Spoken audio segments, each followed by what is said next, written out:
Hello बच्चों, चलिए देखते हैं ये प्रश्न। यदि अल्फा बीटा गामा वास्तविक संख्याएं हैं तब ये वाली सारणिक होगी।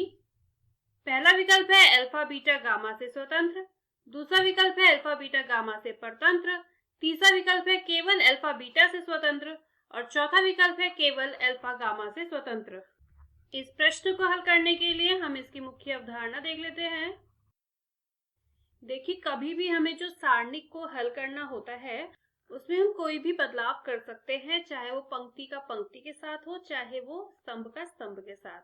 जैसे किसी भी पंक्ति को, किसी पंक्ति R को आप किसी पंक्ति S के साथ जोड़ सकते हैं, घटा सकते हैं, या फिर किसी स्तंभ R को आप किसी दूसरे स्तंभ S के साथ जोड़ सकते हैं या घटा सकते हैं।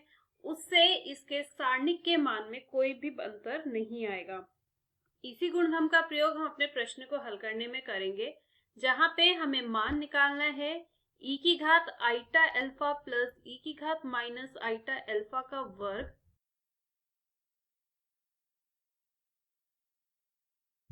इस सारणिक का हमें यहाँ पे मान निकालना है। तो यहाँ पे हम स्तंभ में इसका बदलाव करेंगे। पहले स्तंभ में से दूसरे स्तंभ को घटा देंगे, C1 change to C1 minus C2 करके देखते हैं। तो यहाँ पे आएगा इसका वर्ग माइनस इसका वर्ग। आपको एक सूत्र पता होगा, a square minus b square बराबर होता है a प्लस बी गुणा a माइनस बी के, है ना।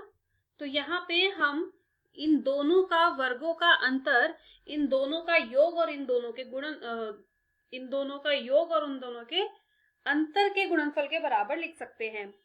तो इसको हम अगर रफ में हल कर ले तो यहाँ देखिए, e की घात आइटा अल्फा प्लस e की घात माइनस आइटा अल्फा को हम जोड़ेंगे e की घात आइटा अल्फा माइनस e की घात माइनस आइटा अल्फा से, तो ये कट जाएंगे, ये आएगा 2 गुना e की घात आइटा अल्फा। ठीक है, अभी हमने ये योग किया, अब अंतर करेंगे तो e की घात आइटा अल्फा प्लस e की घात माइनस आइटा अल्फा को माइनस करेंगे e की घात आइटा अल्फा प्लस e की घात माइनस आइटा अल्फा। तो यहाँ पे इससे ये कट जाएगा, तो ये आएगा 2 गुना e की घात माइनस आइटा अल्फा, है ना। तो इन दोनों की जब आप गुणा करेंगे तो गुणा में घातें जुड़ जाती है। 2 गुना e की घात आइटा अल्फा गुणा 2 गुना e की घात माइनस आइटा अल्फा, ये कितना हो जाएगा, 2 दूनी 4, और इसमें घातें जुड़ जाएंगे तो कट जाएगा, यहाँ हमारे पास 4 आएगा।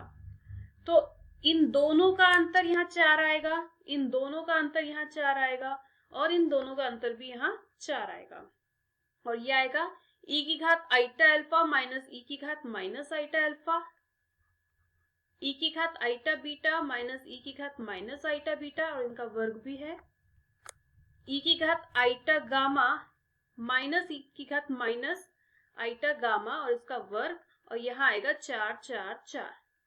अब आप क्या देख रहे हैं, यहाँ पे दो स्तंभ एक समान है। जब दो स्तंभ या दो पंक्ति किसी सारणिक की एक समान होती है तो वो बराबर होती है 0 के। इसका मतलब यहाँ पे तो ये, इसमें अल्फा भी नहीं है, बीटा भी नहीं है, गामा भी नहीं है, तो ये तीनों से ही स्वतंत्र हुई, और तीनों से स्वतंत्र के लिए कौन सा विकल्प है हमारे पास, विकल्प ए। तो आप कहेंगे अतः विकल्प ए सही उत्तर है।